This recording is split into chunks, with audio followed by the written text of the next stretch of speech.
สว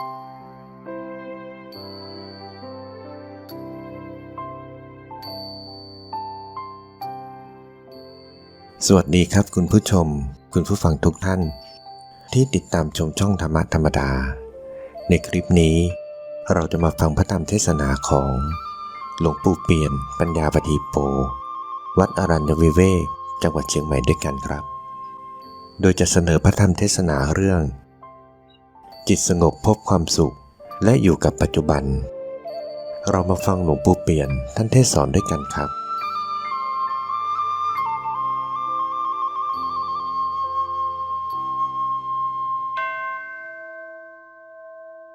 นะโมตัสสะภะคะวะโตอะระหะโตสัมมาสัมพุทธัสสะนะโมตัสสะภะคะวะโตอะระหะโตสัมมาสัมพุทธัสสะนะโมตัสสะภะคะวะโตอะระหะโตสัมมาสัมพุทธัสสะแต่นี้ต่อไปก็ขอให้พากันตั้งใจนั่งเจริญเมตตาภาวนาฝึกฝนอบรมบ่มนิสัยฝึกจิตใจของพวกเราเพื่อให้ได้เกิดความสงบสุขจิตใจที่ไม่สงบก็มีแต่จิตใจที่มีความทุกข์จิตใจสงบก็คือจิตใจได้รับซึ่งความสุขเกิดขึ้นเมื่อทุกคนมีความต้องการความสงบสุขเราก็ต้องแสวงหาคือการทำความภาคความเพียรประโยชน์พยายามให้มีความตั้งใจการฝึกฝนอบรมจิตใจนั่นแม้จะเป็นของยากมากเพียงไรก็ตามแต่ก็สามารถเหลือจากความพยายามบุคคลที่จะทำไปไม่ได้เพราะจิตใจนั้นสามารถควบคุมดูแลได้ด้วยเป็นผู้มีสติปัญญาวันนี้จะอธิบายเรื่องสติสัมปชัญญะตามอริยบทต่างๆเพื่อให้เรานำไปประพฤติปฏิบัติฝึกหัดตนเองให้เป็นผู้มีสติการที่เราฝึกสติให้เกิดขึ้นแก่ตนในอริยบทเมื่อหากพวกเรากำลังยืนควรที่จะระลึกว่าเดี๋ยวนี้ตนเองกำลังยืนเมื่อหากพวกเรากำลังเดินไปก้าวขาไปก็ให้ระลึกว่าเดี๋ยวนี้เรากำลังก้าวขาเดินไปควรระลึกให้รู้ได้ในการก้าวขาเดินไปอยู่ว่าเรากำลังเดินอยู่อันนี้เมื่อเรานั่งอยู่เดี๋ยวนี้ก็ให้รู้ว่าเรากำลังนั่งอยู่ไม่ใช่เราทำสิ่งอื่นเรากำลังนั่งอยู่หากเรากำลังนอนเรานอนอยู่ก็ควรที่จะกำหนดรู้ว่าตนเองกำลังนอนวิธีฝึกในอริยบททั้งสี่ความหมุนเวียนของอริยบททั้งสี่นั้นเป็นเฉพาะกับรูปร่างกายของพวกเราเป็นสิ่งที่เคลื่อนไหวไปมาอยู่บ่อยๆอย่างนั้นเมื่อพวกเรามาพากันนั่งภาวนาเมื่อนานๆเข้ามันก็ต้องมีเจ็บแข้งเจ็บขาเหน็บชาที่นั่นที่นี่บ้างเป็นธรรมดาแต่เมื่อเรานั่งเจริญภาวนาเราก็จะไม่สนใจในเรื่องที่มันจะเจ็บจะปวดอย่างนั้นให้เรารู้ว่าเรากำลังนั่งทำคุณงามความดีฝึกฝนอบรมจิตใจของตนเท่านั้นไม่สนใจเรื่องอื่นนี่เป็นการฝึกในอริยบททั้งสี่ของพวกเราถ้าบุคคลใดรู้ว่าตนเองอยู่ในอริยบทไหนเข้าใจอยู่ตามอริยบทนั้นได้ เรียกว่าบุคคลนั้นมีสติกำกับดูแลอยู่ใกล้ชิดกับอริยบทนั้นได้ระลึกรู้อยู่ได้เมื่อพวกเราเข้าใจในอริยบททั้งสี่แล้วควรที่เราจะมาระลึกรู้ดูเวลาเราทำงานเช่นเราขับรถเราก็ต้องรู้ว่าเดี๋ยวนี้กำลังทำงานขับรถอยู่ว่าเราจะขับรถไปทางไหนจะขับช้าหรือขับไวขับเร็วแค่ไหนเลี้ยวซ้ายเลี้ยวขวาก็ดีที่ควรช้าควรเร็วควรไปใกล้ไปไกลกับบุคคลอื่นอย่างไรควรจะมีสติระลึกให้รู้ได้จึงจะเป็นบุคคลที่ขับยานพาหนะพร้อมไปด้วยเป็นผู้มีสติเพื่อไม่ให้ผิดพลาดในการทำงานของตนบุคคลทำเครื่องกลเครื่องยนต์ช่างกลช่างยนต์ก็เหมือนกันก็ต้องเป็นผู้มีสติมาเดี๋ยวนี้ตนเองกำลังทำเครื่องกลเครื่องยนต์เป็นสิ่งที่มีอันตรายเราต้องเป็นผู้มีสติว่าตรงไหนมันมีอันตรายตรงไหนไม่มีอันตรายระลึกรู้อยู่เวลาทำงานอยู่นั้นมีการฝึกหัดสติในการทำงานเราจะฟันมีดฟันต้นไม้ก็ดีฟันตัดสิ่งของก็ดีเราควรที่จะรึกรู้ว่าตนเองกำลังตัดไม้หรือตัดสิ่งของต่างๆเช่นญาติโยม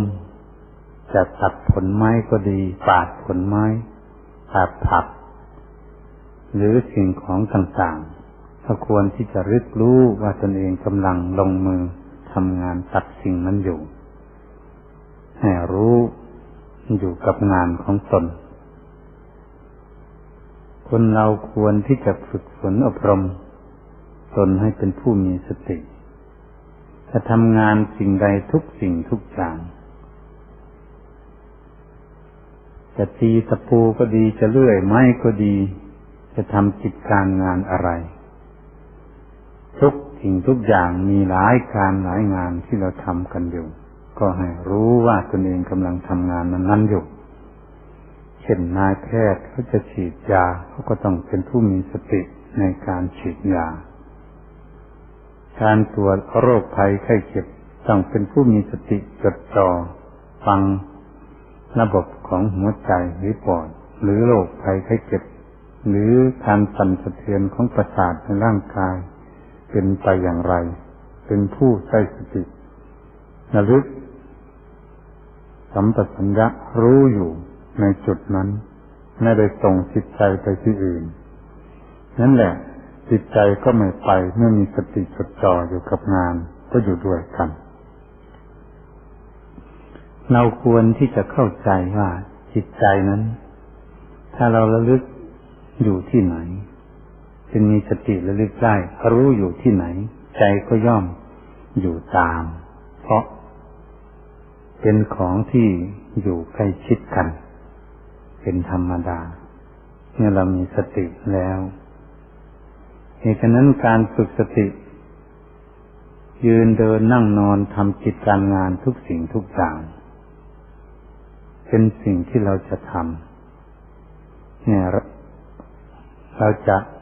ตั้งใจของตนเองให้รู้ในสิ่งนั้นในงานที่ตนเองทำอยู่นั้นเราจะอาบน้ำก็ให้รู้รับประทานอาหารก็ให้รู้ดื่มน้ำก็ให้รู้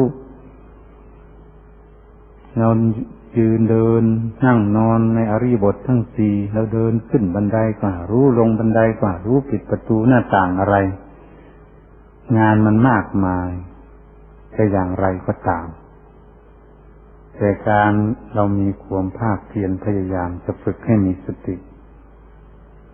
เช่นเราจะล้างถ้วยล้างชามก็ดีหัดให้มีสติสัมปชัญญะให้ระลึกรู้ว่าทำสิ่งนี้ถ้าจับไม่แน่นหลุดมือก็แตกสลายไปเช่นแก้วน้ำก็เหมือนกันหัดเวลาจะจับระลึก ว่าจะไปจับแก้วพอเราไปจับแก้วเรารู้ตัวว่าเรากำลังจับเข้าใจว่าถ้าหลุดมือมันต้องแตกเสียหายนั่นหัดให้มีสติอย่างนั้นต้องจับให้แน่นของที่เราควรที่จะจับเบาๆเราก็จับเบาๆเช่นของเล็กๆน้อยๆเช่นทำงานเล็กๆน้อยๆเช่นผู้หญิงกับได้กับไหมกับเครื่องนุ่งห่มเย็บปักถักร้อยควรที่ทำเบาๆก็ให้รู้เป็นผู้มีสติระลึกรู้ว่างานนี้ต้องทำเบาๆงานที่ทำหนักแข็งแรงยกของหนักก็ดีฟันมีดฟันขวนแบกหามสิ่งที่มันหนักเราก็ต้องขยันขันแข็งถ้าสิ่งนี้มันหนักต้องทำให้ดีแบกหามให้ดีมีผู้มีสติยอมรู้อยู่อย่างนั้นรู้เข้าใจในการทำงานหากเรากำลังเขียนหนังสือก็ระลึกว่าตนเองกำลังเขียนหนังสือเราคิดดูว่าการงานนั้นมันมีมากมายหลายสิ่งหลายอย่างที่การทำถ้าหากเราพยายามที่จะฝึกสติให้รู้กับกำลังทำอะไรอยู่เราทำสิ่งนั้นจึงจะไม่ผิดพลาดเสียหายเกิดขึ้นมีการฝึกสติเพื่อให้มีสติถ้าคนไม่ได้ฝึกสติให้ระลึกรู้ตามอริยบททั้งสี่หรือทำกิจการงานใดๆก็เป็นทางที่จะเสียหายเกิดขึ้นทำให้เกิดภัยอันตรายเจ็บปวดหรือถึงล้มตายไปได้เหมือนคนประมาทอยู่ในปัจจุบันนี้จะขับรถขับเรือก็ดีถ้าขาดสติแล้วก็จะมีแต่ภัยอันตรายไม่กระชนนั้นชนนี้ชนคนชนซึ่งกันและกันเกิดขึ้นตกบ่อตกเหวไปนั่นแหละเขาเรียกว่าทำงานขาดสติคนไม่มีสติจะฟันมีดฟันขวนก็มาโดนแขนโดนมือเจ้าของเอาฟันมือฟันแขนได้ทำเครื่องกลเครื่องยนต์ขาดสตินั้นก็เครื่องกลเครื่องยนต์ก็ต้องปั่นเอาตัดมือตัดแขนขาขาดไปได้ถึงตายได้เพราะขาดสติทั้งนั้นคนจะเย็บปักถักร้อยก็ดีขาดสติก็ไม่ไปตามแนวตามแถวเสียหายเราคิดดูสิคนจะตัดไม้ทำตู้ทำเตียงทำบ้านทำช่องขาดสติให้รอบคอบก็ตัดไม้ตกให้ขาดเสียนี่เป็นความเสียหายนี่การทำงานคนทำเบาๆก็ไปทำหนักๆมันก็หักก็พังก็ขาดเสียของที่ทำหนักๆขยันขันแข็งก็ไปทำเล่นให้มันหลุดจากมือตนเองหรือหลุดจากบ่าทับตีนทับเท้าขาแข้งขาหักเป็นไปอย่างนี้มีคนขาดสติเราคิดดูสินั่นเสียที่คนไม่มีสติมันมีแต่ความเสียหายไม่เดินไม่มีสติเดินไปก็ตกหลุมตกบ่อชนตอไม้ชนหินคนไม่มีสติเดินขึ้นบันไดก็ตกบันไดลงบันไดก็ตกบันไดเดินข้ามถนนก็รถจะเหยียบจะชนได้เดินไปตามที่ตามริมห้วยก็ตกลงในห้วยนะริมสะพานก็ตกลงในน้ำได้เดินอยู่บนที่สูงก็ตกลงมาให้ตายได้เพราะอะไรเพราะขาดสตินี่แหละคนขาดสติความระลึกได้ว่าไม่เข้าใจไม่ระลึกไม่รู้จักเดินก็มีแต่อันตรายยืนก็ยืนอยู่ที่สูงไม่ระมัดระวังหรือยืนอยู่ริมถนนหนทางที่มีเหวก็ดีมันก็ตกลงไปได้เพราะคนไม่รู้จักไม่มีสติประคองตนนั่งก็เหมือนกันบุคคลที่ไม่มีสติในการนั่งเก้าอี้ไม่ดูเก้าอี้ก่อนนั่งลงไปมันก็หักเก้าอี้หักตกทับลงไปก็ทำให้แข้งขาหักทำให้เกิดบาดแผลได้ที่นั่งเก้าอี้ถ้าเก้าอี้ไม่หักนั่งไม่ตรงเก้าอี้ก็พาล้ม ตกลงก็เจ็บปวดหรือนั่งของแข็งของคมหรือนั่งขวบหนามคนไม่มีสติในการนั่งถ้านั่งอยู่ริมหน้าต่างหรือนั่งอยู่ริมไม้ราวที่ใดที่หนึ่งไม่มีสติในการนั่งก็ตกลงจากที่นั่นนั่งรถนั่งเรือก็เหมือนกันให้ระมัดระวังให้มีสติถ้ามีการอันตรายทั้งนั้นคนขาดสติในการนั่งการนอนก็เหมือนกันถ้านอนไม่มีสติจะล้มลงนอนเลยทีเดียวในที่นอนให้ระมัดระวังอาจจะขาเตียงหักแม่แค่มันหักก็ได้หรือว่ามันมีมีดมีเข็มมีหนามอะไรอยู่ในที่นอนมันบางบุคคลมีลูกมีหลานเอาไปไว้ก็ไม่รู้ล้มลงไปนอนมันก็ตัดก็เสียบแทงนี่จะอันตรายเกิดขึ้นคนที่ขาดสติในการนอนคิดดูสิอันตรายเกิดขึ้นทั้งนั้นนี่แหละเรามาคิดดูอริยบททั้งสี่นี้ถ้าหากขาดสติแล้วมีแต่อันตราย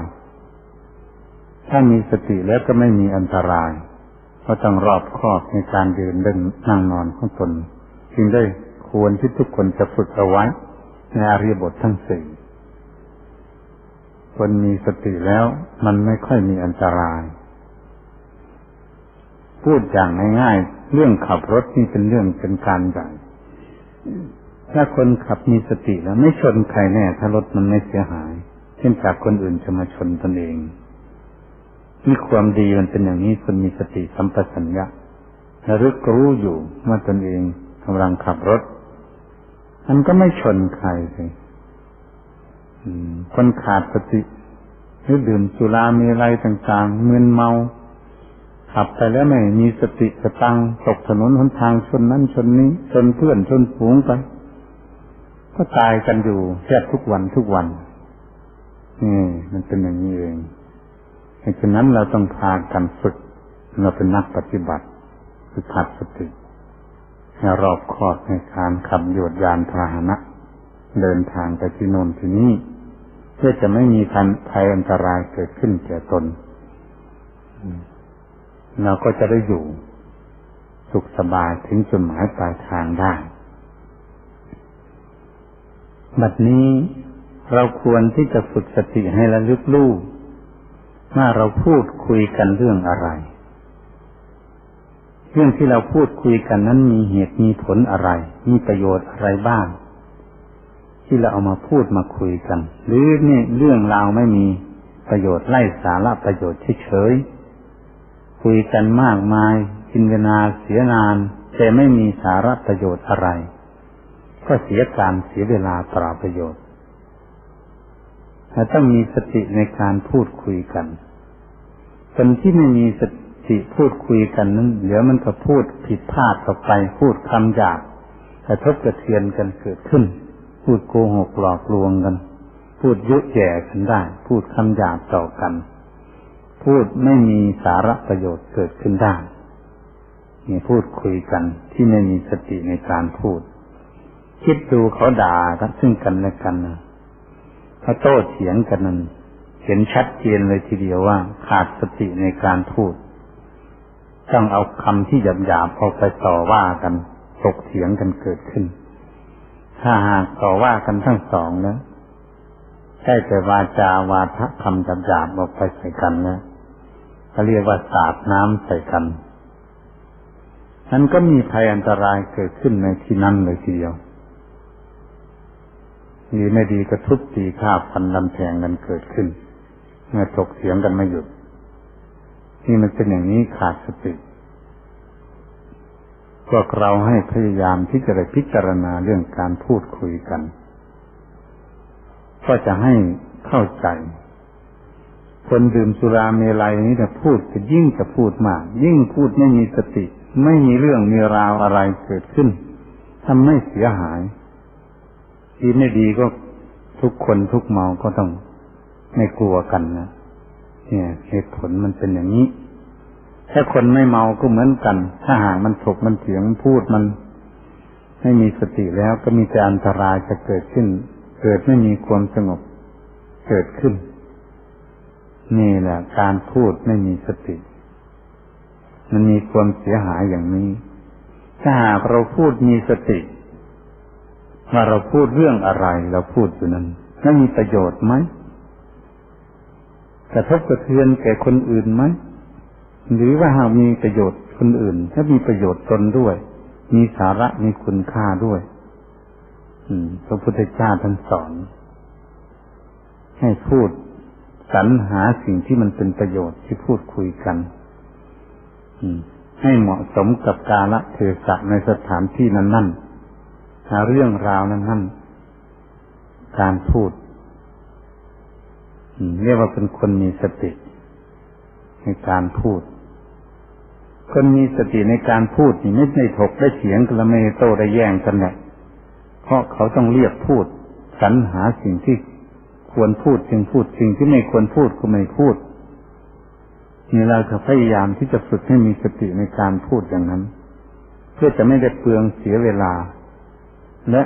จะให้มันเป็นสาระเป็นประโยชน์ทั้งตนและบุคคลอื่นความสุขจะเกิดขึ้นเมื่อพูดแล้วคนอื่นนำคำพูดของตนเองไปปฏิบัติตนของเขาก็ได้รับประโยชน์เกิดความสุขขึ้นเรียกว่าคำพูดมีคุณค่ามีสาระมีประโยชน์คนอื่นเอาไปปฏิบัติตามก็ได้รับประโยชน์ตนเองก็ได้รับประโยชน์คือการสอนคนอื่นและตนเองพูดก็อยู่ในขอบเขตคุณธรรมมีการฝึกสติในการพูด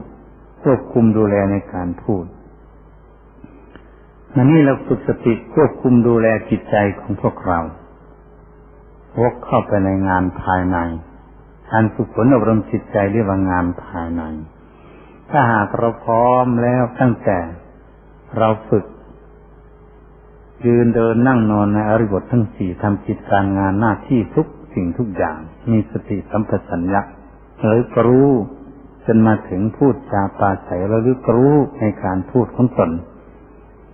ดีแล้วเราก็มาฝึกสติตรวจตาดูจิตใจของพวกเราเพื่อจะควบคุมดูแลจิตใจให้อยู่กับข้อธรรมกรรมฐานให้อยู่สงบ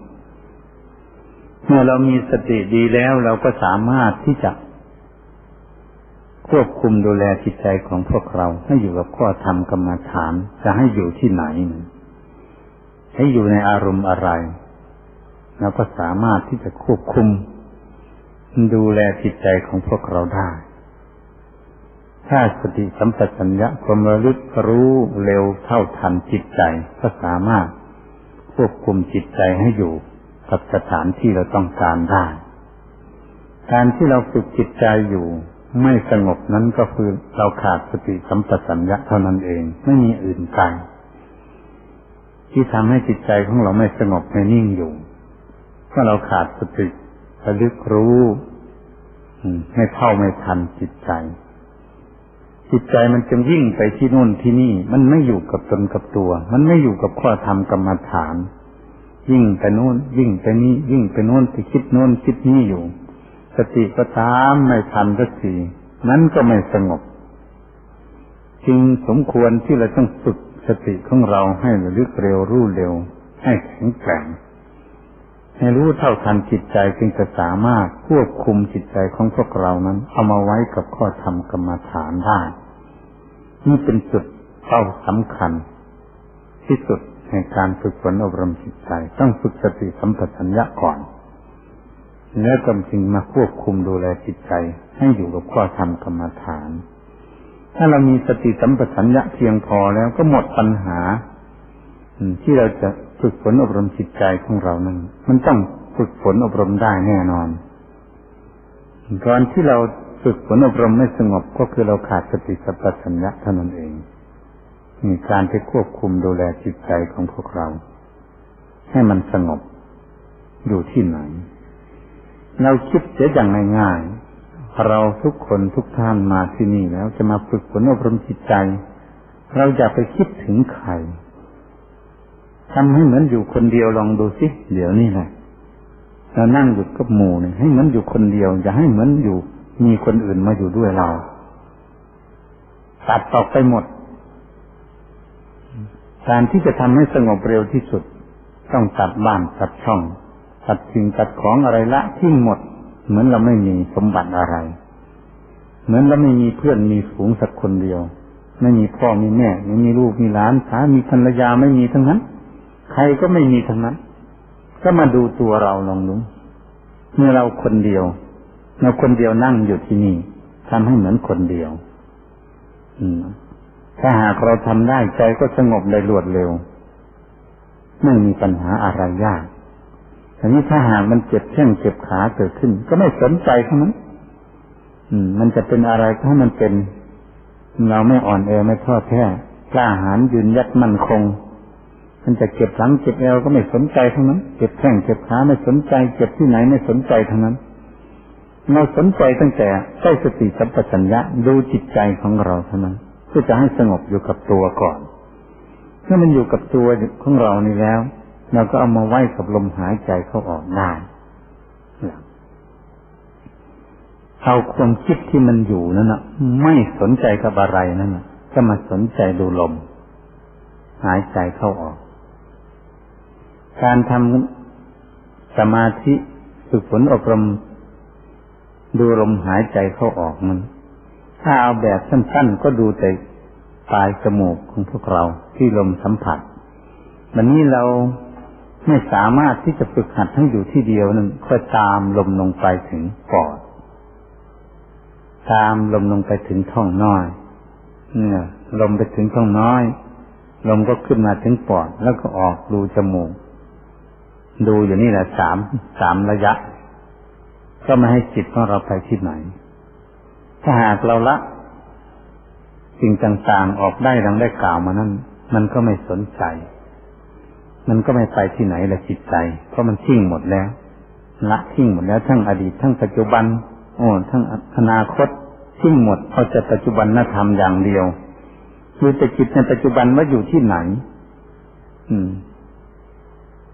เราตั้งไว้ที่ไหนกับพ่อทำกรรมฐานอะไรอยู่ที่ไหนเท่านั้นเป็นปัจจุบันธรรม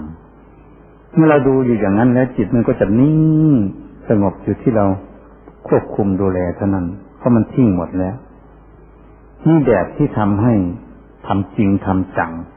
ที่จะทำให้จิตใจของเราสงบเมื่อจิตใจของเรานั้นไม่วุ่นวายกับนิวรณธรรมไม่ออกไปภายนอกภายเสยไปตามสัญญาอารมณ์ภายนอกอะไรเลยมันก็อยู่วงในมันก็อยู่ในความสงบมันไม่ไปไหนเราคิดดูสิเดี๋ยวนี้เรานั่งอยู่เดี๋ยวนี้ไม่เอาอะไรทั้งนั้นนะพูดจังง่ายๆไม่เอาอะไรไม่เอาใครไม่มีใครไม่มีอะไรจะอยู่นิ่งๆเฉยๆจะอยู่เฉยๆลองดูพออยู่เฉยๆเท่านั้นจิตมันจะนิ่งเลยทีเดียวเพราะมันไม่มีอะไรไปเกาะที่ไหนทั้งนอกมันก็อยู่เฉยๆอยู่นิ่งอยู่เป็นจิตที่ไม่มีภาระมันวางจิตระยะมันจะว่างชั่วครู่ชั่วคราวได้เพราะเขาไม่เอาอะไรไม่เอาใครทั้งนั้นนี่อย่างกระทัดรัดอย่างง่ายๆถ้าหากพวกเราพากันทำสมาธิแบบจิตใจกล้าหาญยืนยัดมั่นคงจริงๆไม่กลัวตายมันก็จะสงบนิ่งอยู่ได้นี่แบบที่เราจะทำให้มันสงบได้ง่ายๆอย่างหนึ่งการทำสมาธิเราลองทำลองดูลองทำให้เหมือนอยู่คนเดียวลองดูเอาแบบนี้ลองดูไม่ต้องทำเหมือนอย่างคนอื่นแบบอื่นที่ยาวๆยืดๆเราไม่เอาเราเอาสั้นๆถ้าหากพวกเราทำอย่างนี้จิตใจสงบได้วูบลงไปสงบนิ่งไม่เอาอะไรเลยดิ่งลงไปที่จะสงบนิ่งอยู่อย่างนี้เราใช้สติสัมปชัญญะเท่านั้นเองตรวจตาดูว่ามันสงบนิ่งอยู่นั้นมันอารมณ์มันสุขไหมหรือมันอยู่ว่างๆเฉยๆเราก็จะตามรู้ตามเห็นในการจิตของเราสงบลงไปตามอารมณ์ตามขั้นตอนเพื่อจะรู้ให้เข้าใจได้ถ้าหากรู้เข้าใจได้มันก็จะรู้เรื่องว่าทำสมาธิจิตแบบนี้จิตใจสงบได้เร็วกว่าทุกอย่างนี่อย่างหนึ่งการทำสมาธิอีกอย่างหนึ่งนั้นคนที่ทำยากทำลำบากก็ให้เอาเป็นแบบชีวิตประจำวัน ชีวิตประจำวันนั้นก็คือถ้าเราฝึกฝนอบรมสติสัมปชัญญะของเราได้ดังได้กล่าวมานั้นเราจะยืนเดินนั่งนอนก็ดีดูจิตใจของเราทำการทำงานดูจิตใจของเราไปเรื่อยๆชนิดนี้ไม่ต้องนั่งเวลาจากนั่งก็นั่งเวลาทำงานก็ทำงานพอวางจากงานก็หลบมาดูจิตของตนถ้าอาบน้ำก็ทำได้รับประทานอาหารก็ทำได้ทำสมาธิเพราะมาดูจิตของเราเรื่อยๆเรื่อยๆอยู่มันคิดเรื่องอะไรมันคิดดีหรือคิดไม่ดีคิดทุกข์หรือคิดสุขคิดมีประโยชน์หรือไม่มีประโยชน์อันนี้แบบชีวิตประจำวันการทำสมาธิหัดสติ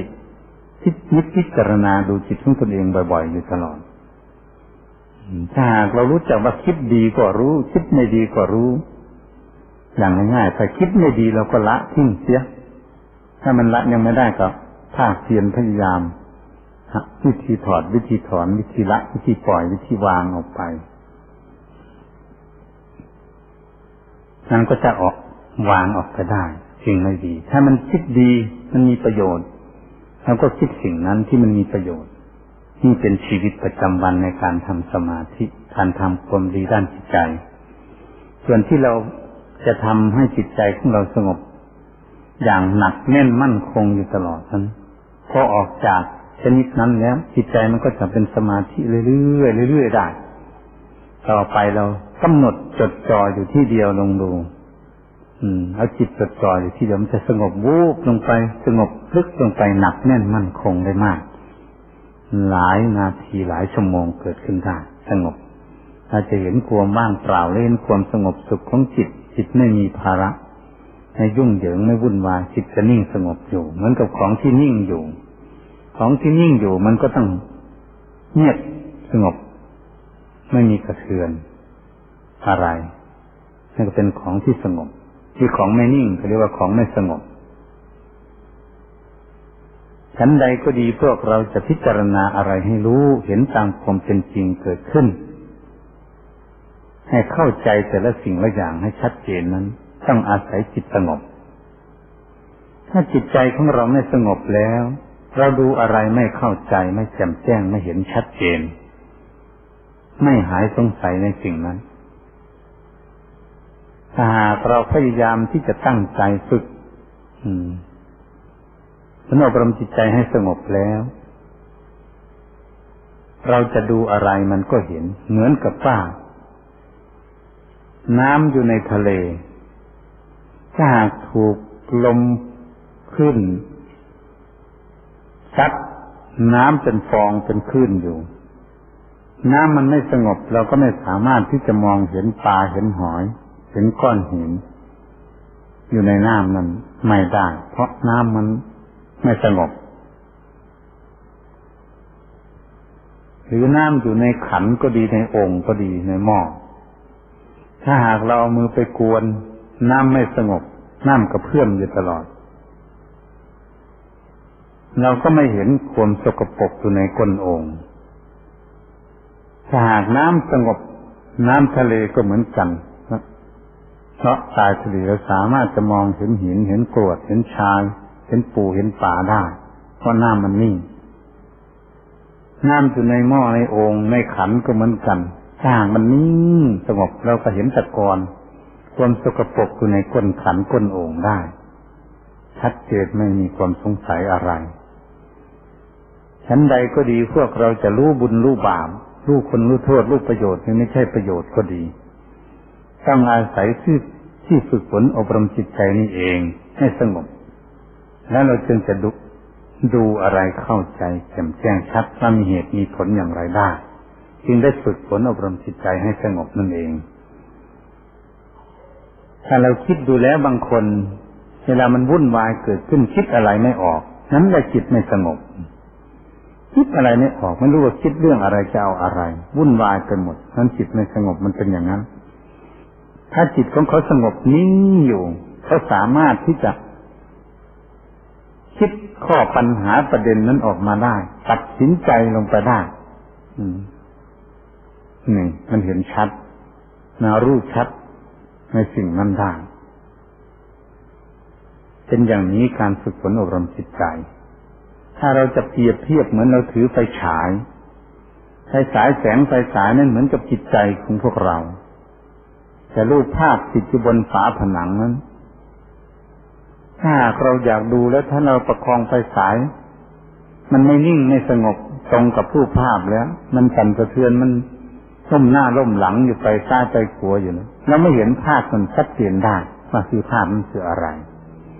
ชั้นใดก็ดีจิตใจไม่สงบก็เหมือนกันไม่สามารถที่จะเห็นความจริงในสิ่งที่เราพิจารณาให้แจ่มแจ้งออกมาได้ไม่เห็นถ้าหากเราฝึกจิตใจของเราสงบเหมือนเราประคองไฟฉายตรงไปเป็นรูปภาพที่เขาเขียนหรือก็ติดไว้ในฝาผนังไฟฉายไม่กระดุกกระดิกเลยแสงมันก็นิ่งสงบอยู่ย่อมรู้ภาพนั้นว่าลวดลายอะไรเป็นสีอะไรชัดเจนหายสงสัยไม่ต้องฉายดูอีกก็ได้ชั้นใดก็ดีพวกเราท่านทั้งหลายการฝึกฝนอบรมจิตใจจึงเป็นเรื่องที่สำคัญพวกเราจงพากันฝึกฝนอบรมจิตใจยืนเดินนั่งนอนก็ดีฝึกฝนอบรมเรื่อยๆเพื่อให้ใจสงบเนี่ยใจสงบเราจะได้ครบข้อคิดปัญหาต่างๆออกดำเนินชีวิตของเรานี้ให้ถูกต้องตามทำนองครองธรรมได้รู้จักบุญจักบาปรู้จักคุณจักโทษรู้จักประโยชน์หรือไม่ใช่ประโยชน์เมื่อรู้แล้วจะได้สรรหาสิ่งเอาแต่มันสิ่งที่เป็นประโยชน์สิ่งที่มีโทษจะได้ลดละปล่อยวางทิ้งไปเราควรที่จะทำอย่างนั้นเราได้ละสิ่งที่สกปรกทิ้งไปบ้างไหมความโกรธความเกลียดทิ้งไปบ้างไหมปกติแล้วของสกปรกนั้นไม่มีใครปรารถนาไม่มีใครอยากได้แต่เราก็ยังละไม่ได้เป็นเรื่องที่สำคัญอย่างนั้นความสกปรกก็คือความโลภความโกรธนั่นเองอิจฉาพยาบาทอาฆาตจองเวรกันนั่นเองพูดจาปราศัยอะไรผิดจากทำนองครองธรรมเขาเรียกว่าของสกปรกเราละไม่ได้เมื่อเราละไม่ได้เราก็ต้องหาวิธีละก็ฝึกจิตใจให้สงบแล้วก็ดูให้เข้าใจว่าโอ้สิ่งนี้ไม่ดีก็ทิ้งสิ่งใดดีจึงจะเอาเราก็หัดเป็นคนฉลาดเหมือนคนกินปลานี่เลยคนกินปลาเขากินแต่เนื้อมันคนฉลาดเขาไม่ต้องกินก้างมันถ้ามันไม่ฉลาดเหมือนอย่างหมาเนี่ยมันกินปลาทูกินอะไรมันขบเคี้ยวเหมือนอย่างทั้งกระดูกทั้งอะไรทั้งก้างมันกินหมดเพราะมันไม่ฉลาดเดี๋ยวก้างมันก็ขำคอมันติดคอมันได้ทำให้เจ็บปวดได้ชั้นใดก็ดีเรายังมืดมนอนตการเราไม่ฉลาดเราคำทางไม่ถูกแล้วปฏิบัติยังไม่ถูกเราก็ต้องฝึกฝนอบรมจิตใจให้สงบเพื่อจะได้เดินทางที่ถูกต้องดำเนินชีวิตของตนเองเพื่อหารู้หนทางว่าอะไรมันเป็นบาปอะไรมันเป็นบุญอะไรมีคุณอะไรมีโทษอะไรมีประโยชน์ที่ไม่ใช่ประโยชน์เราก็จะรู้ได้เมื่อจิตสงบนี่แหละเป็นทางที่จะเปิดคุณงามความดีให้กว้างขวางขึ้นในชีวิตของตนจึงได้พากันฝึกฝนอบรมจิตใจให้สงบให้มันนิ่งเป็นสมาธิเราทุกคนนั่งอยู่เดี๋ยวนี้ทำให้เหมือนอยู่คนเดียวเสียอย่าให้มีหลายคนพระองค์สมเด็จพระสัมมาสัมพุทธเจ้าท่านตรัสสอนสาวกทั้งหลายว่าดูก่อนภิกษุทั้งหลายพวกเธอไปเจริญภาวนาในป่าในเขาก็ดีในถ้ำก็ดีเมื่อพวกเธอไปแล้วพวกเธอควรที่จะทำตนเองให้เหมือนอยู่คนเดียวอย่าให้ทำเหมือนอยู่หลายคนหลายองค์พระพุทธองค์ทรงตรัสสอนแก่สาวกก่อนจะลาองค์สมเด็จพระสัมมาสัมพุทธเจ้าไปเดินธุดงค์ไปหาวิเวกในป่าในเขาพระพุทธองค์ทรงสั่งสอนอย่างนี้คำว่าพระพุทธองค์ทรงสั่งสอนให้เหมือนอยู่คนเดียวก็ทำให้กล่าวมานั่นสิเวลาไปอยู่ในป่าก็ทำให้เหมือนอยู่คนเดียวมันจึงไม่ยุ่งเหยิงกับใคร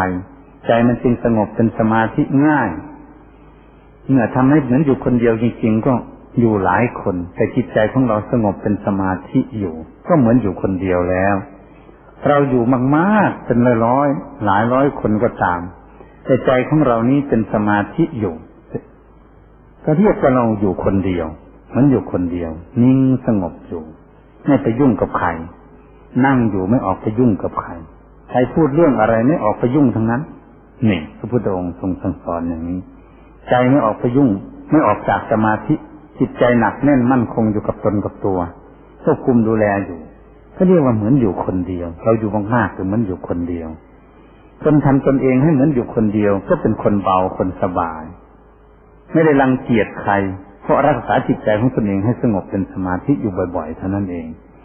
มันก็มีความสุขความสบายความสงบอยู่ตลอด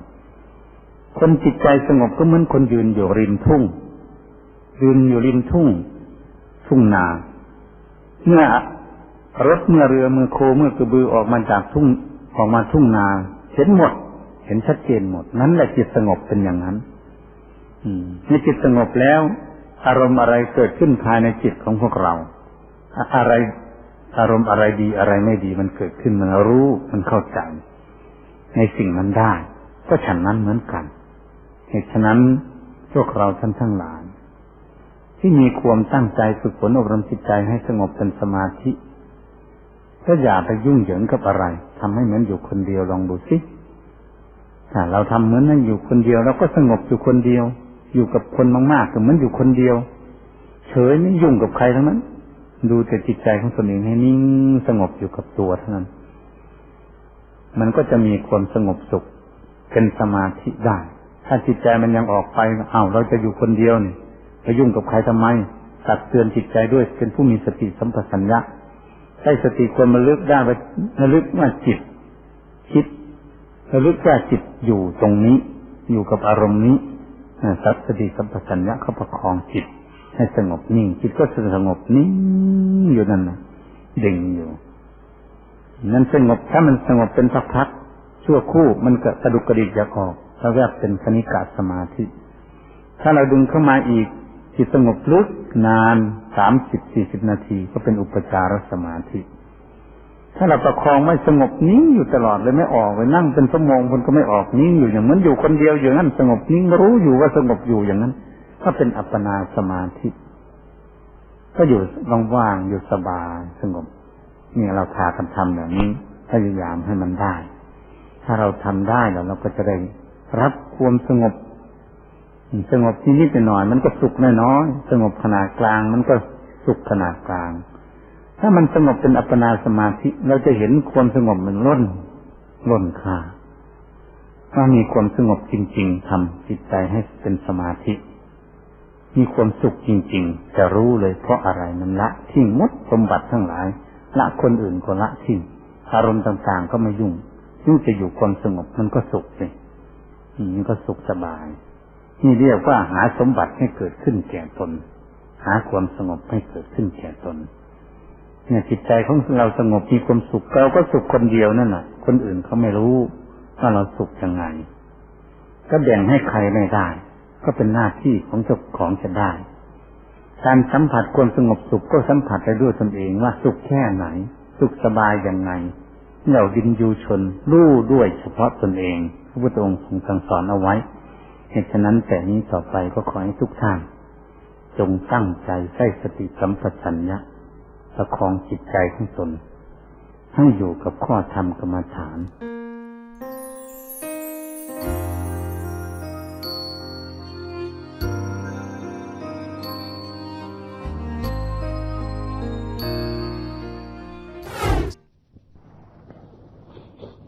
บัดนี้พวกเรามาถึงการถึงเวลาที่จะได้พากันเจริญเมตตาภาวนา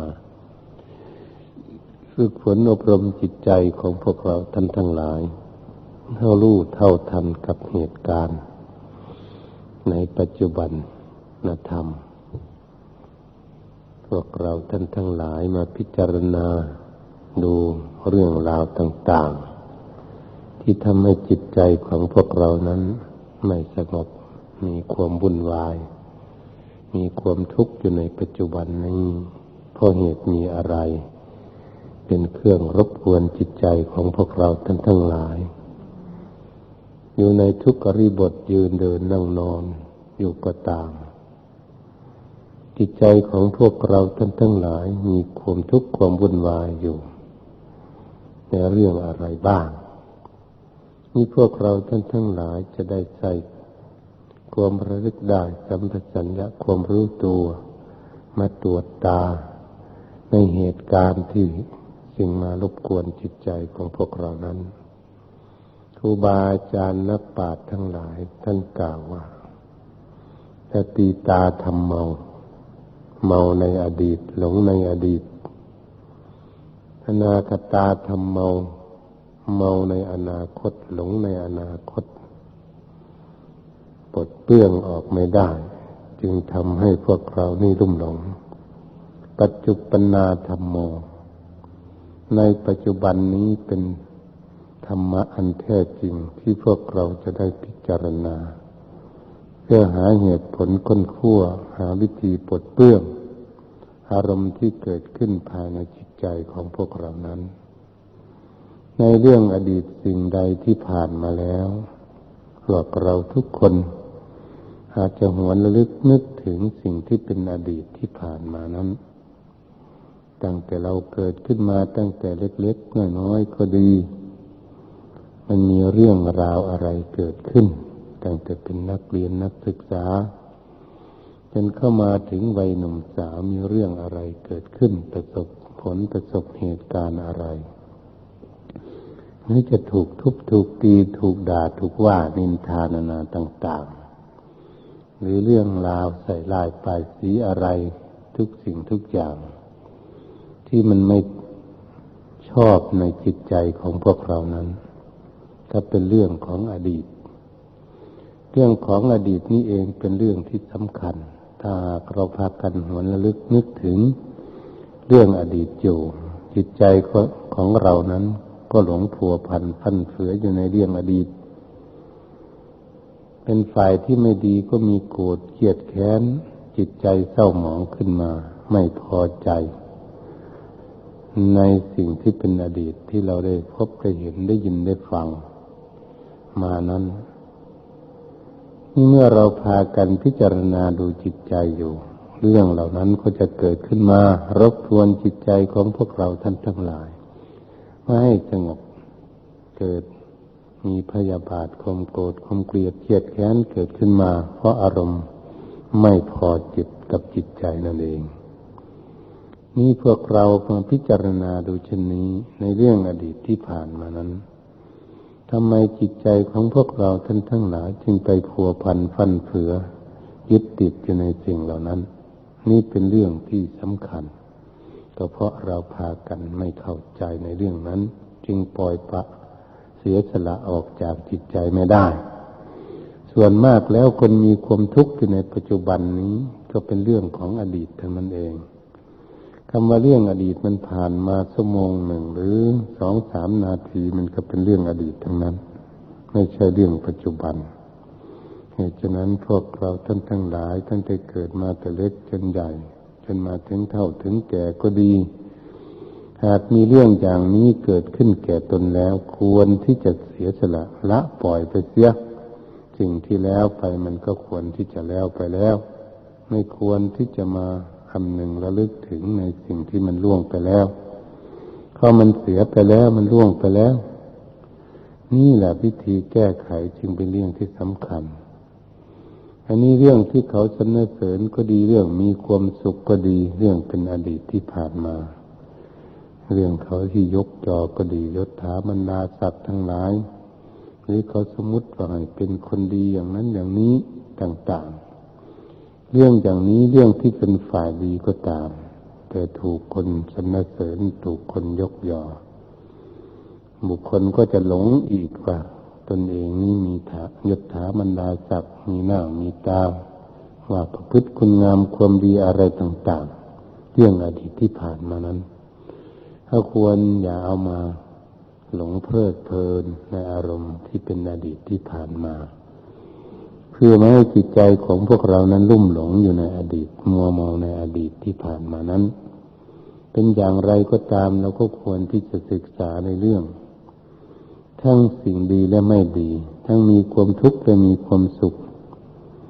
อันนี้พวกเราควรที่จะพินิจพิจารณา ก็เรียกว่าโลกธรรมแปลกกันเองทั้งอิทธารมณ์และอนิถารมณ์อารมณ์ที่พอใจก็ดีอารมณ์ที่ไม่พอใจก็ดีที่เราจะทำความเข้าใจให้รู้อย่างถี่ถ้วนเพื่อหาวิธีลดละปล่อยวางออกจากจิตใจของพวกเราไม่หลงมัวเมาอยู่ในอดีตส่วนมากแล้วคนทั้งหลายในปัจจุบันนี้มันก็หลงอยู่ในอดีตนั่นเองจึงมีความสับสนวุ่นวายและมีความทุกข์มีความกังวลกันอยู่ในปัจจุบันนี้โลกเขาทุกข์กันอยู่ในปัจจุบันนี้ทั้งภิกษุสามเณรก็ดีและอุบาสกอุบาสิกาท่านสาธุชนทั้งหลายก็ดีเขาทุกข์กันอยู่ในปัจจุบันนี้ก็เป็นเรื่องของอดีตกันทั้งนั้นเพราะอะไรเขาจึงทุกข์เพราะเขาหาวิธีปลดเปลื้องออกจากจิตใจไม่ได้ละไม่ได้มันจึงทุกข์เกิดขึ้นวุ่นวายเกิดขึ้นจึงมีความเศร้าหมองขุ่นมัวนั่งโศกเศร้าโศกาดูมูลหมองอยู่จิตใจไม่แช่มชื่นเบิกบานไม่แจ่มใสเพราะจิตใจถูกกิเลสควบคุมย่ำยีจิตใจเอาไว้ใจก็เลยไม่มีความผาสุกเมื่อใจไม่มีความผาสุกแสดงออกมาทางร่างกายก็เห็นหนังซบเซาง่วงเหงามีความทุกข์เกิดขึ้นเพราะเป็นเรื่องอดีตกันทั้งนั้นเองพวกเราท่านทั้งหลายเมื่อมองเห็นโทษเรื่องอดีตเช่นนี้ก็ควรที่จะหาวิธีแก้ไขหาวิธีปรับปรุงจิตใจหาวิธีศึกษาหาหนทางปลดเปลื้องอารมณ์ทั้งหลายเหล่านี้ออกจากจิตใจของพวกเราใจของพวกเราจึงจะมีอิสระให้ไปยึดติดอยู่ในสิ่งเหล่านั้นใจของพวกเราก็จะมีความสุขเกิดขึ้นมาบ้าง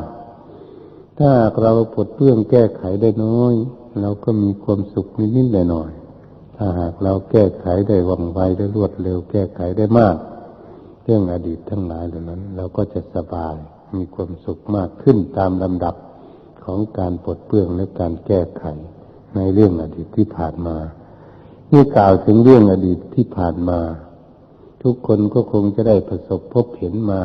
เนี่ยเป็นภิกษุสามเณรก็ดีและอุบาสกอุบาสิกา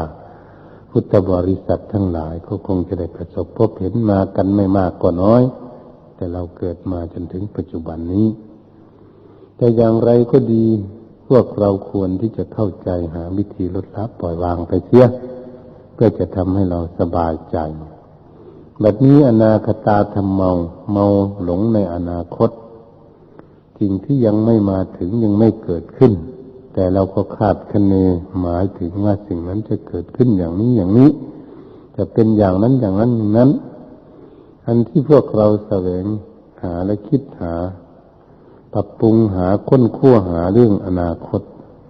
จะทำให้จิตใจของพวกเรานั้นไม่สงบเหมือนกันเพราะอะไรมันหลงในอนาคตคาดหมายคาดคะเนไว้อย่างนั้นอย่างนี้ก็เรียกว่าภาษาโลกของเขาเรียกว่าสร้างวิมานในอากาศว่ามันจะได้ดีอย่างนั้นจะได้ความสุขอย่างนั้นจะมีสิ่งนั้นเป็นอย่างนั้นอย่างนั้นอย่างนั้นได้ความร่มเย็นเป็นสุขเกิดขึ้นมาอย่างนั้นอย่างนั้นแต่ว่าความคาดหมายของอนาคตนั้น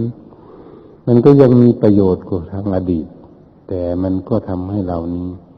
ลุ่มหลงไปเพลิดเพลินไปในการปรุงแต่งการปรุงแต่งของจิตใจนั้นไม่มีที่สิ้นสุดเพราะถูกกิเลสพาปรุงพาแต่งในกิเลสพาปรุงพาแต่งนั้นอะไรก็ยังไม่ทันใจไม่สมหวังสักอย่างในโลกนี้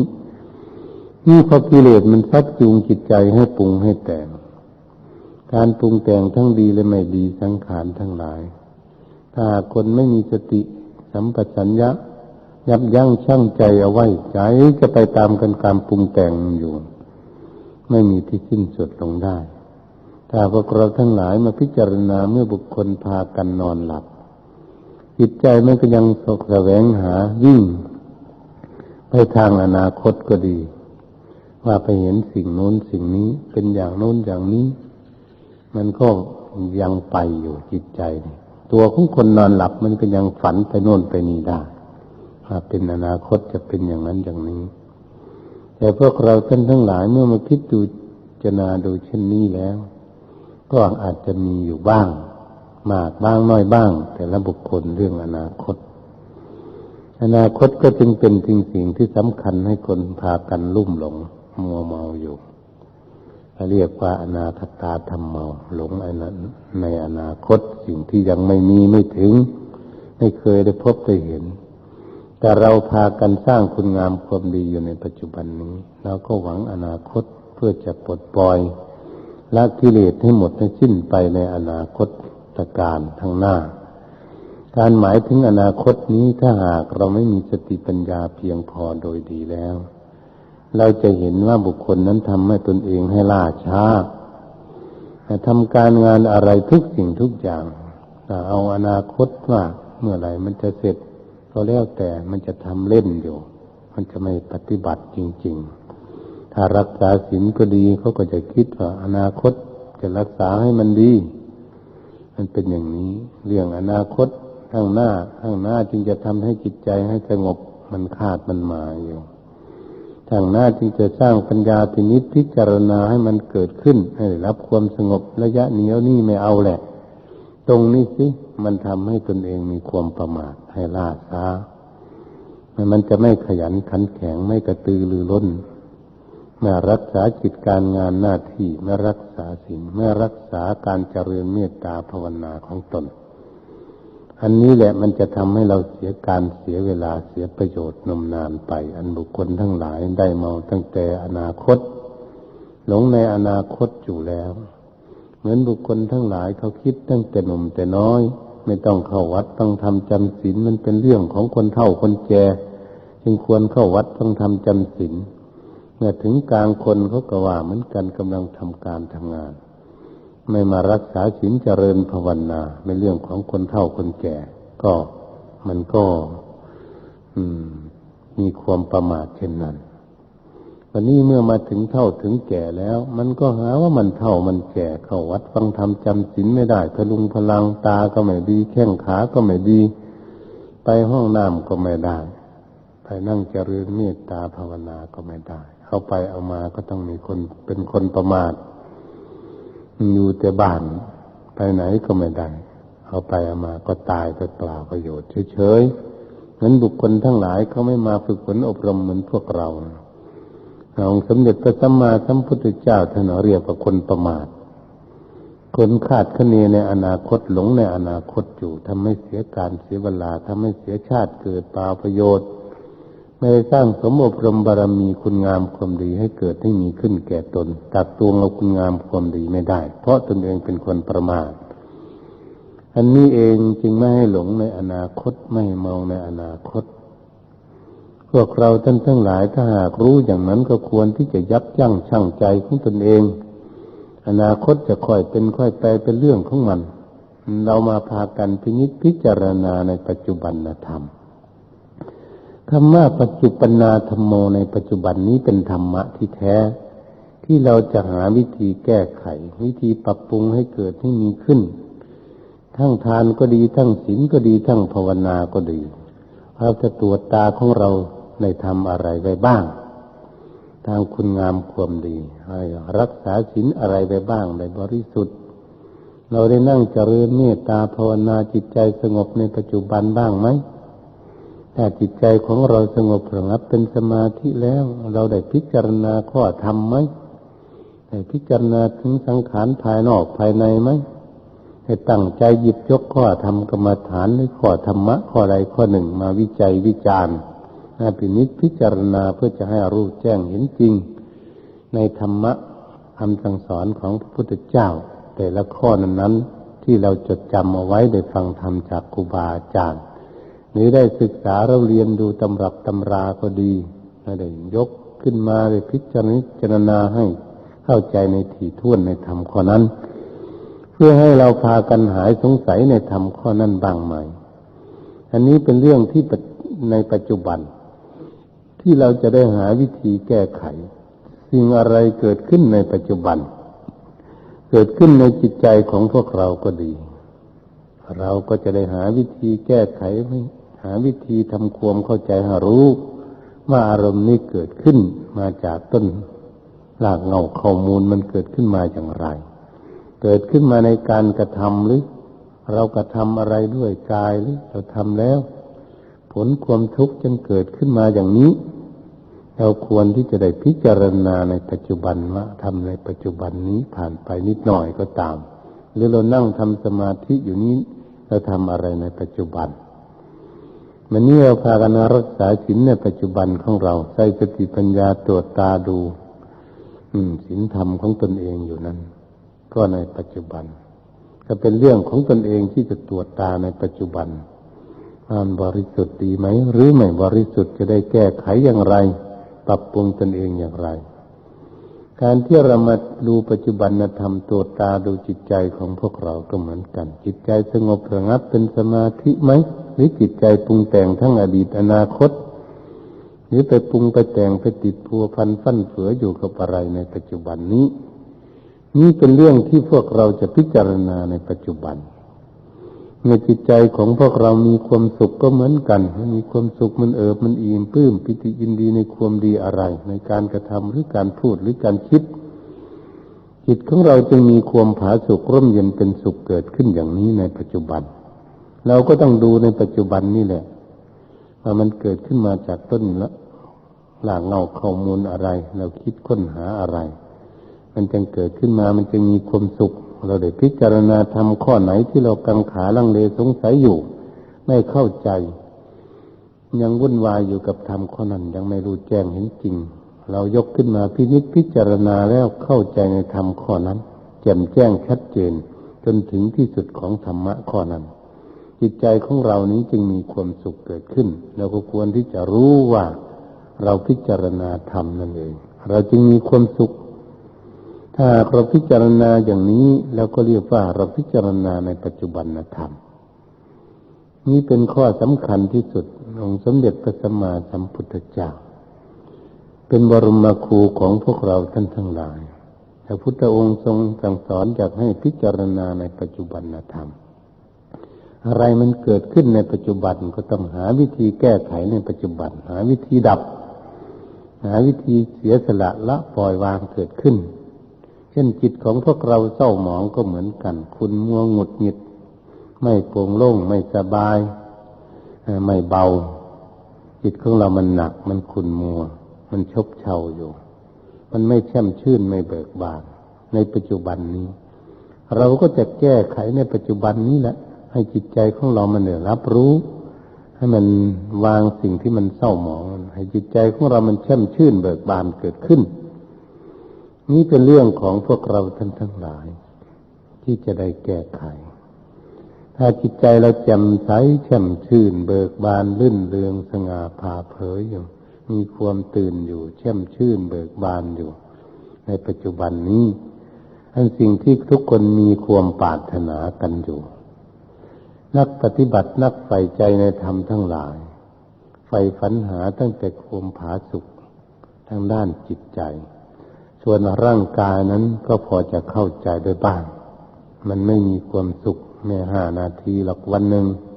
อันนี้แต่ความทุกข์ความเดือดร้อนวุ่นวายของมันเพราะมันสัมผัสต่างๆอยู่ทั้งร้อนทั้งหนาวทั้งหิวทั้งกระหายทั้งเจ็บทั้งป่วย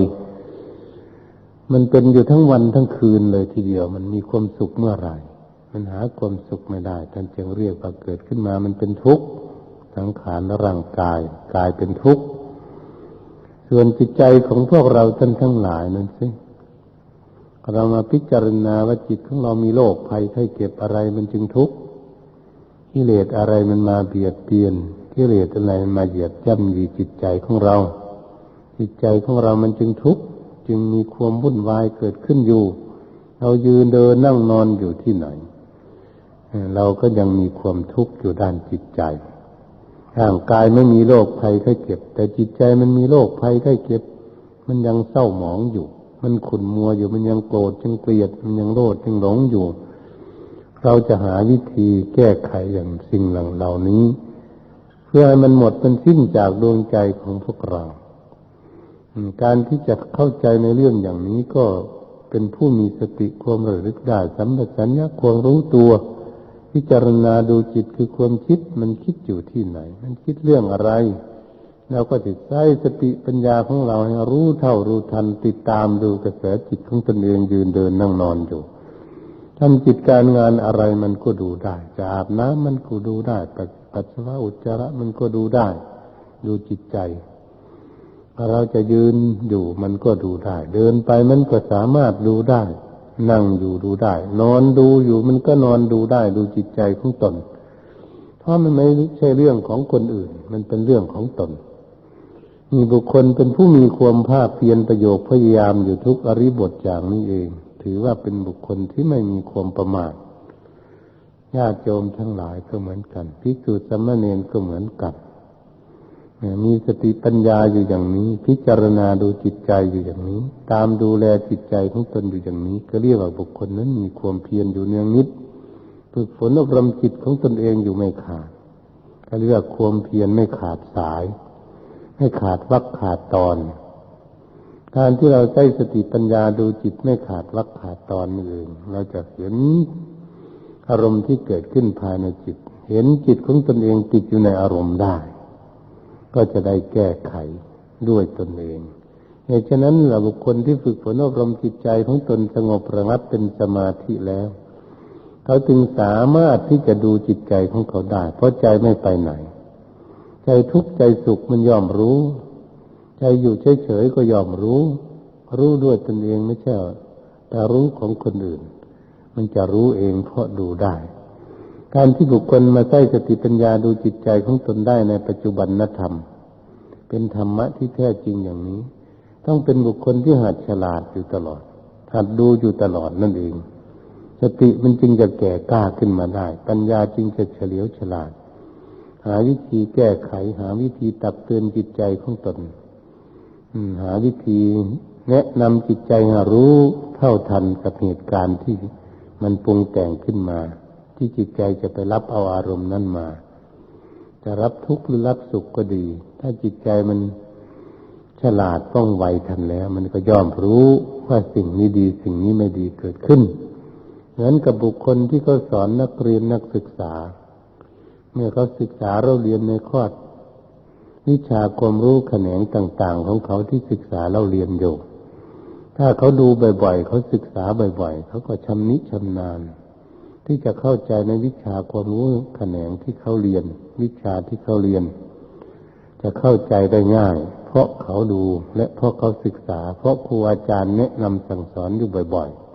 ๆเขาก็จะจดจำนำวิชาความรู้ของเขาได้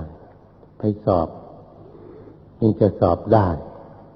ชั้นใดก็ดีพวกเราท่านทั้งหลายก็เหมือนกันนักปฏิบัติใฝ่ใจในธรรมทั้งหลายก็เหมือนกันถ้าหากมันพินิจพิจารณาใช้สติปัญญาไตรตรองไข้ควรยกข้อธรรมขึ้นมาพิจารณาอยู่บ่อยๆอยู่ไม่หยุดมันก็สามารถที่จะเข้าใจในข้อธรรมนั้นๆที่เราพากันยกขึ้นมาพิจารณาได้เมื่อจิตใจของเราติดอยู่เราก็จะได้ตักเตือนจิตใจของเราว่าสิ่งนี้ไม่ควรยึดมั่นถือมั่นสิ่งนี้ควรละควรปล่อยควรวางถ้าไม่ปล่อยไม่วางทุกข์จะเกิดขึ้นแก่ตน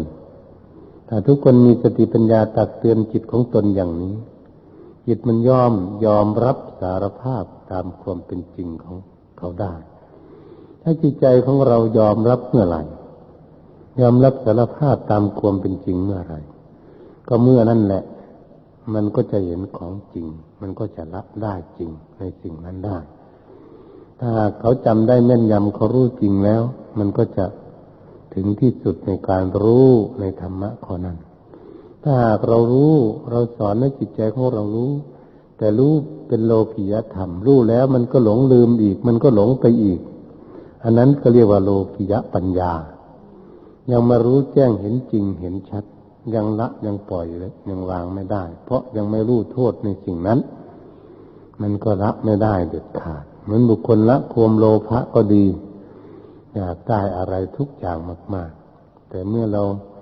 พิจารณายับยั้งชั่งใจว่าไม่ใช่ของเราอะไรในโลกจิตใจมันก็วางไปชั่วคู่ชั่วคราวคลาเท่านั้นเมื่อวางไปแล้วเมื่ออยู่ต่อไปมันก็เกิดขึ้นมามีโลภะอีกอย่างนี้เรียกว่าโลกิยปัญญายังไม่ใช่โลกุตระปัญญาที่แท้จริงความโกรธความเกลียดก็เหมือนกันถ้าเราหงุดหงิดเกิดขึ้นแล้วก็พยายามใช้สติปัญญา สงบระงับจิตใจของตนยับยั้งชั่งใจของตนไม่ได้ชั่วครู่ชั่วคราวหายไปให้จิตใจสบายขึ้นแต่เมื่อประสบอารมณ์อีกอย่างเดิมก็มีหงุดหงิดโกรธเกลียดขึ้นมาไม่พอใจขึ้น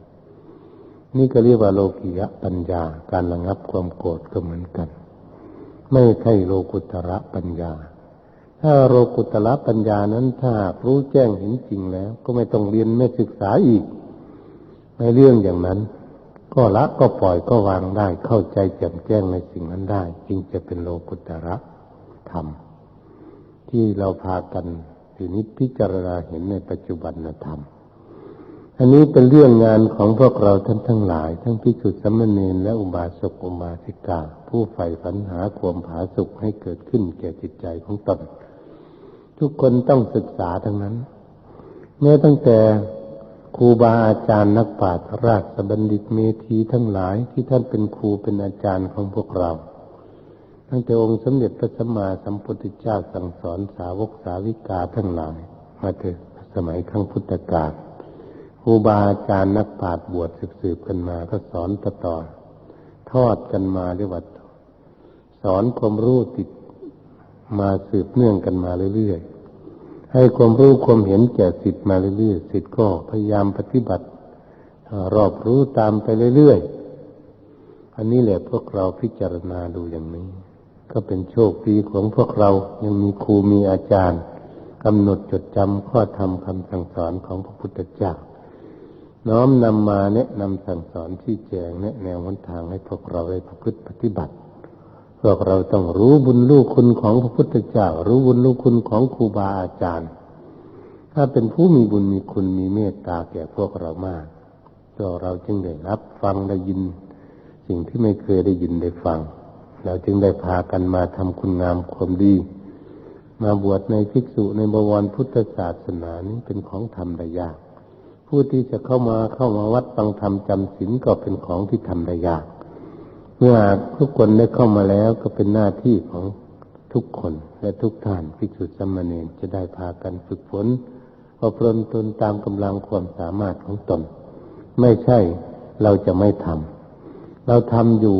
สุดความสามารถของพวกเราท่านทั้งหลายเมื่อมันล่วงลับดับตายไปเมื่อไหร่เราก็จะสุดกันเมื่อนั้นแหละงานของเราไม่สิ้นสุดลงเพราะละกิเลสยังไม่หมดจากดวงใจเมื่อไหร่เราก็ไม่ยอมถอยหลังที่จะพิจารณาเรื่องในปัจจุบันธรรมอันนี้เป็นสิ่งที่เป็นประโยชน์ในชีวิตของเราเป็นนักปฏิบัติทั้งหลายเหตุฉะนั้นพวกเราท่านทั้งหลายควรแล้วที่จะฝึกฝนอบรมสติปัญญาของตนพิจารณาในปัจจุบันธรรมพยายามให้มารู้เร็วรู้เท่ารู้ทันในปัจจุบันอยู่ตลอดภิกษุสามเณรองค์นั้นและคณะศรัทธาญาติโยมอุบาสกอุบาสิกาทั้งหลายก็เหมือนกันก็จะเป็นผู้มีความภาคความเพียรความประโยชน์พยายามหาวิธีพ้นทุกข์เดี๋ยวนี้เราอยากพ้นทุกข์ไม่ใช่เราอยากทุกข์เราอยากพ้นจากกองทุกข์ทั้งพวงไปไม่อยากมาเวียนว่ายตายเกิดในวัฏฏะสงสารอีกต่อไปในภพข้างหน้าเพื่อให้เรามาทุกข์มายากมาลำบากอยู่ในวัฏฏะสงสารนี่เป็นจุดหมายปลายทางของนักปฏิบัติทั้งหลายพูดแล้วก็คืออะไรก็คือนิพพานนั่นเองที่เราตั้งเอาไว้เนี่ยศรัทธาญาติโยมทั้งหลายเขาทำบุญก็ดีเขากล่าวคำถวายทานก็ต้องการละอาสวะไขสิ้นไปสิ่งที่นอนเนื่องอยู่ในจิตตสันดานเข้าสู่เมืองนิพพานในอนาคตการข้างหน้าอันนี้ก็พูดกันแล้วกล่าวกันแล้วทั้งปากก็กล่าวออกไปใจก็อยากไปให้พ้นทุกข์เราอยากพ้นทุกข์เราก็ต้องไม่ประมาทก็คือมีความภาคความเพียรกันประโยชน์พยายามใครจะทำได้มากได้น้อยเป็นเรื่องของตนเดินจงกรมนั่งภาวนาก็ดีไหว้พระสวดมนต์ก็ดีใช้สติปัญญาไตรตรองธรรมะก็ดีเป็นหน้าที่ของตนเป็นหน้าที่ของตนทุกคนทุกท่านภิกษุสามเณรอันนี้เป็นสิ่งที่เราจะทำอยู่ตลอดเป็นจิตวัดของภิกษุสามเณรเป็นจิตวัดของอุบาสกอุบาสิกาเพื่อจะละกิเลสตัณหาความโลภความโกรธความหลงให้หมดให้สิ้นจากดวงใจของพวกเราคำว่าละความโลภความโกรธความหลงนั้นไม่ใช่เรา เราจะไปทุบไปตีไปฆ่าไปฟันกิเลสอะไรเราจะศึกษาให้เข้าใจให้รู้หน้าตาของกิเลสที่มันเกิดขึ้นมันทำให้พวกเรานี้ไปหลงกับกุศโลบายของเขาทำให้เรานี่มีความทุกข์กับกิเลสนั่นเองเราก็จะพยายามที่จะศึกษาให้รู้หน้าตาของเขาให้รู้เบาะแสหรือบ่อเกิดของเขาบ่อเกิดของกิเลสเกิดมาจากตรงไหนมันให้จิตใจของพวกเราเศร้าหมองอยู่ในปัจจุบันนี้นี่การศึกษาเรื่องอย่างนี้เองที่เราจะศึกษากันอยู่ในปัจจุบันเพื่อจะให้รู้เท่ารู้ทันกับอารมณ์ที่เกิดขึ้นในจิตใจของพวกเราในปัจจุบันถ้าหากภิกษุสามเณรองค์ใดคณะศรัทธาญาติโยมคนไหนอุบาสกอุบาสิกาผู้ใดพากันตั้งจิตตั้งใจอย่างนี้มันก็จะค่อยเป็นค่อยไปค่อยรู้เห็นตามความเป็นจริงเห็นสัจธรรมไปเรื่อยๆเมื่อเห็นไปเรื่อยๆแล้วเราก็จะสบายใจเพราะอะไรเพราะเห็นสัจธรรมเห็นของจริงประจำโลกอยู่อย่างนี้เองมันจึงจะไม่จิตใจเหี่ยวแห้งจิตใจเศร้าหมองไปหลงทั้งอดีตทั้งอนาคตนี่เป็นเรื่องที่สำคัญเมื่อเราดูปัจจุบันแล้วก็จะเข้าใจในปัจจุบันนี่แหละเหมือนบุคคลที่เขามีไฟไหม้บ้านไหม้เมืองเขาเกิดเหตุขึ้นในปัจจุบันเขาก็ต้องใช้รถดับเพลิงหาวิธีดับไฟนั้นให้มันสงบระงับลงในปัจจุบันเอามาเปรียบเทียบได้อารมณ์เกิดขึ้นภายในจิตของพวกเราในปัจจุบันเราก็ต้องหาวิธีแก้ไขในปัจจุบันมันจึงจะลดละออกไปได้ดับไฟกองนั้นได้ก็คือกิเลสตัณหาอันนี้เปรียบเทียบให้นักเจริญเมตตาภาวนาผู้เรานั่งใกล้นอนใกล้พระพุทธศาสนาแล้วเพื่อเดินตามรอยยุคขุนทบาทองค์ศาสดาสัมมาสัมพุทธเจ้าพระพุทธองค์ทรงเสด็จดับขันธ์เข้าสู่ปรินิพพานไปแล้วภาษาวกทั้งหลายเป็นสานุสิทธิ์ทั้งหลายผู้ได้ยินได้ฟังท่านได้ตั้งใจปฏิบัติตามคำสอนของพระพุทธเจ้าท่านก็ได้บรรลุธรรมท่านก็นำตนของท่านเข้าสู่นิพพานไปสาวิกาผู้หญิงก็เหมือนกันเป็นภิกษุณีเป็นผู้ปฏิบัติฝึกหัดตนก็ได้หลุดพ้นไปเหมือนกันเข้าสู่นิพพานได้พวกเราท่านทั้งหลายก็ล้มลุกคลุกคลานประพฤติปฏิบัติอยู่อย่างนี้ก็มีจุดมุ่งหมายอยากเดินตามรอยยุคลธรรมะของศาสดาเพื่อหาวิธีละกิเลสตัณหาเข้าสู่นิพพานก็เหมือนกัน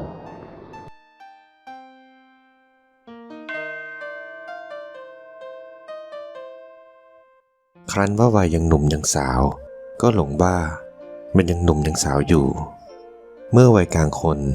ก็หลงว่าเรายังแข็งแรงอยู่ไม่ควรที่จะเข้าวัดเข้าวาเมื่อมาถึงอายุ50 ปี60 ปีก็ตามบางบุคคลก็ยังหลงเมาว่าตนเองยังไม่เฒ่าไม่แก่ไม่เข้าวัดฟังธรรมจำศีลเจริญภาวนาแม้เฒ่าแก่ชรา70-80 ปีขึ้นมาแล้วก็จะถึง90 ปีนี่มีน้อยคนในปัจจุบันนี้ก็หาว่าตนเองเฒ่าตนเองแก่แล้วไปวัดฟังธรรมจำศีลไม่ได้หูตาฝ้าฟางเดินไม่ไหวเมื่อเป็นเช่นนี้แล้วก็เสียเปล่าประโยชน์ในชีวิตของพวกเราที่เกิดขึ้นมาคนชนิดนี้ทำให้ชีวิตของเขาเกิดขึ้นมาแล้วไม่ได้ประโยชน์อะไรเมื่อล่วงลับดับตายไปก็เสียทีเกิดมาเปล่าประโยชน์ว่าคุณที่จะทำคุณงามความดีให้เกิดให้มีขึ้นแก่ตนเองก็ไม่ได้ก็เลยไม่มีที่พึ่งของตนไปเกิดในภพใหม่ก็คงเสียเปล่าประโยชน์ในชีวิตโอวาทธรรมหลวงปู่เปลี่ยนปัญญาปฏิโปขอขอบคุณทุกท่านที่ได้สนับสนุนช่อง YouTube ธรรมะธรรมดาด้วยครับทุกครั้งที่ท่านดูอย่าลืมช่วยกันกดไลค์กดแชร์เพื่อเป็นการทำให้คลิปธรรมะของเราได้มีการเผยแพร่ออกไปมากขึ้นและที่สำคัญอย่าลืมกดติดตามช่องธรรมะธรรมดาด้วยนะครับขออนุโมทนาบุญกับทุกท่านที่ร่วมรับฟังด้วยกันครับสาธุ